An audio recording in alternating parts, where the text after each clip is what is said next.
Hey, how's everybody doing? I just wanted to share a little project that I've been working on with everybody out there. Everyone who's interested in Broncos and really likes to wheel them. On our Bronco, our 23 Bronco, about 2 weeks ago, we were doing some pretty hardcore off-roading, bouncing the truck on some rocks. And we're running 37s with about 3.5 inches of suspension lift. And we're pretty hard on it. Well, we grenaded our rack, and this is it right here. And the funny thing about it is we didn't even know. So we continued driving the truck for a few days.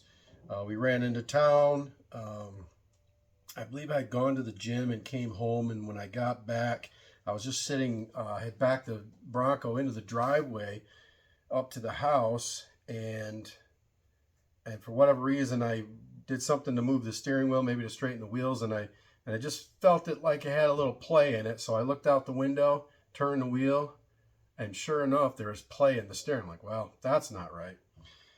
Well, here's what we had done. This is a common problem with these racks when they're, used and abused and, beyond their design intent, let's say. Well, I popped this cap right off of the casting here. So this casting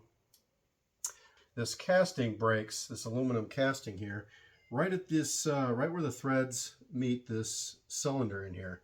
So it's a stress riser in engineering terms, and it's right where the threads start. And it does make the caps pop off in a rather clean way. Problem is, now your steering rack's junk, the whole thing, this whole housing has to be replaced. I don't believe you can buy this housing from Ford. I don't know, I haven't checked. But you end up having to basically buy a new rack.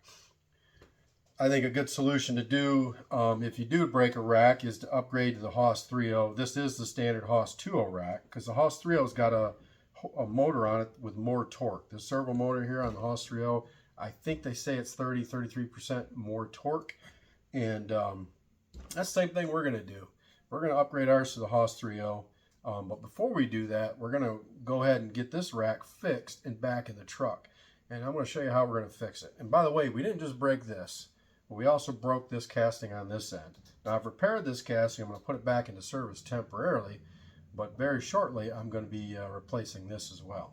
So here's my fix. So we're going to have this cap, and we're going to put this back on here, and it does have the O-ring, and the bore is all good, so this will seal back up. So you certainly don't want any moisture or water or anything getting inside your rack. But I've come up with this little guy right here. This is a billet CNC machine piece that's going to just bolt right onto your rack and repair the rack. And I can put this rack right back into service.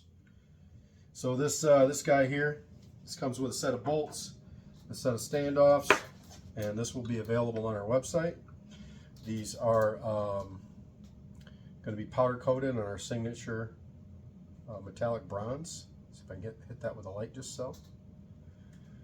And this design is one of 3 different variations I'm working on currently for this. There's going to be this bolt-on version, which requires drilling in your flanges on this rack so that you can bolt it on directly to the rack. So that allows you to repair the rack and put it back into service, and you can run that as long as you want, or until you upgrade to the Haas 3.0 and get a whole new unit, which I've got a little something about that here in just a minute. And the next thing I just want to talk about is this end housing here is a very thin cast. This whole thing is very thin cast aluminum, and of course it's fine in stock, light wheeling with the factory size tires and suspension and all that, and you're doing just regular off-roading. But as you put in 37s on this thing and big gears, and you're launching it through the air and hitting stuff sideways, this rack's just not going to hold up. So you do need to upgrade this rack. One way to do that is to start beefing up this rack in piecemeal, and one of the first things I'm going to be offering is this billet machined housing right here. Try to get a little bit of a close-up of that for you. And that guy's going to just bolt on and directly replace this housing. So you just unbolt this, take that off. There's a little seal that goes in there, put that back on, and you'll reuse your factory mounting hardware. Very simple, and we'll have those available very soon.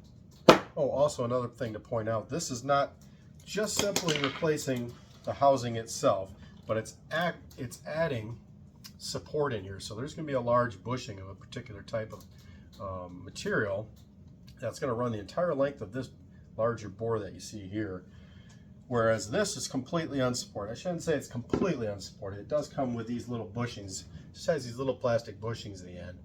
But honestly, these aren't doing much. So if you get a large load where this rack is wanting to deflect on the end, and that's just what happens with ours, or happened to ours, is this thing basically got rocked and twisted the rack, broke the housing. It split this housing out right here. And on this end, the load was transferred into the bolt, pushed out on this cap, and popped the casting. All right, so to help support that and disallow this rack bar here from deflecting so much, we're going to put a guide bushing in here that's going to add support in this area. And that extra bit of support and control is definitely going to beef this up, give you a lot more long-lasting, say, serviceability with, you know, if you're running, like we're running 37s, true 37s. They're big, they're heavy, and, you know, we're not treating it nicely. We are just beating the daylights out of this thing every time we go out. The last thing I want to talk about is, since I've had this off the truck for about 2 weeks now, I've spent the time to completely tear this down and reverse engineer this entire system. And now I'm going to be offering a complete billet replacement housing for this. It uses all the same internals, works exactly the same as the Ford factory intended it. It will still retain this low bolt design and the spring, but all in a much bigger, much beefier housing. And I'm intending it to take very serious abuse. It's not going to allow this rack to deflect at all. It is absolutely intended to be unkillable in any kind of rock situation. I believe you'll be able to break anything outside of this box before you'll break this box. And I'll show you just a quick little clip up on the screen here of what that's going to look like. And so with that little teaser out of the way, I'm going to go ahead and install our new little rack brace. Oh, and I forgot to mention, like I said, there's going to be 2 other variations of this, which I'm still working on, but all will fall under the same patent. This guy bolts onto the rack directly, so this is meant to be, it could be used on a rack you haven't broke just to reinforce this, for sure. It'll also come with a bushing that goes in here to add more support to help keep load off of that. But there's going to be another version that's going to bolt on across the rack and give you more overall structural reinforcement to the entire rack. And then thirdly, I'm working on a repair design. This is going to be more complicated, and that's why it's going to take longer to develop. But a bolt-on system, or it's called a clamp-on system, that doesn't require any modifications to the rack. It just simply kind of sandwiches on there, bolts together to itself, and you're ready to go. Yeah, that's about all I wanted to say on this thing. Now let's go ahead and install this rack brace. Installation is pretty simple. You're going to have 3 bolts and 3 standoffs, just like so. And you can put all this on here, and it datums off of this piece. So we take the spring out, put the this cap back on, and you can actually use that as a drill guide to locate your 3 holes. This hole, you have to be mindful that you could potentially allow an air leak into this box, and there's a encoder in here, and that needs to be protected and weather sealed. So we will be sealing that. Now I've already sealed it from the inside to make sure.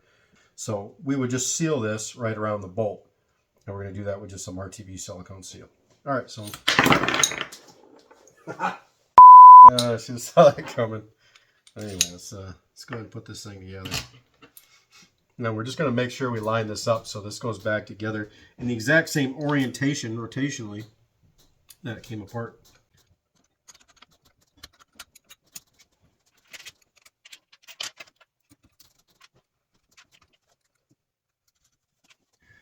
All right, just make sure you're not pinching your wire. The cable will run between the spacer and the plate. And I'm just going to absolutely verify that before I tighten it down that I've got the thing, this cap, exactly where it came from.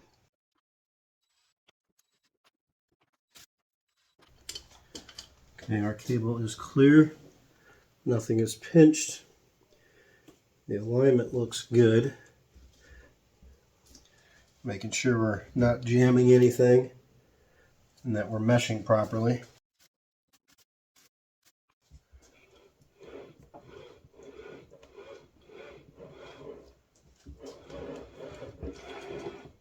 There we go, it feels good. One thing you'll have to know, if you actually break this cap and pop this off, and you lose track with the rack and the pinion, they will have to be realigned so that they're set where the factory intended it. If you don't, your steering is going to have a problem, and it may throw some codes on the computer. The biggest thing that you have to look out for is that this encoder doesn't lose its positional home, let's say, to where the rotation on this is set to from the factory. So if you have to take anything apart on this, make sure you take measurements of everything and mark everything where it was before you took it apart so that you can get it back in the exact same orientation. You're just talking about gear teeth, so you just have to make sure those gears land in the same spot and you'll be good to go. And then you won't have to worry about getting to the dealer and trying to get them to reflash and reprogram and get the thing unbricked for you. I don't think it would keep the vehicle from driving, but it may cause you to not have power steering. So the only thing I've got to do now is throw my bushings back in. I'm not actually going to put these in because I'm putting in some upgraded versions of these that I'm still running in the machine shop right now. As soon as they're off the CNC, I'll plug those guys in here, get this rack back in the Bronco, and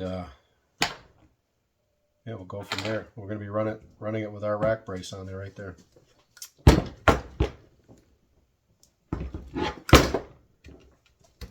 Yeah, everything looks good. So that rack, because it breaks so cleanly, putting it back on is no problem as long as it's retained properly. And this retainer is putting concentric load on that all the way around that cap. So that's being held right back to where it was and stronger than it was from the factory. So that doesn't mean I'm going to go out and rock bounce with this rack much anymore. Pretty soon I'm going to have my big billet rack in. And as soon as I have that thing where I can get it on camera for you, I'll let you check that out. And we'll get that up available for sale as soon as possible. Right now, hopefully as this video hits YouTube, I'll have this this housing available and this brace here available. So, and those will be part of our VX off-road line. They'll be available at VazurDesign.com. And thanks for watching, guys. We'll see you in the next one.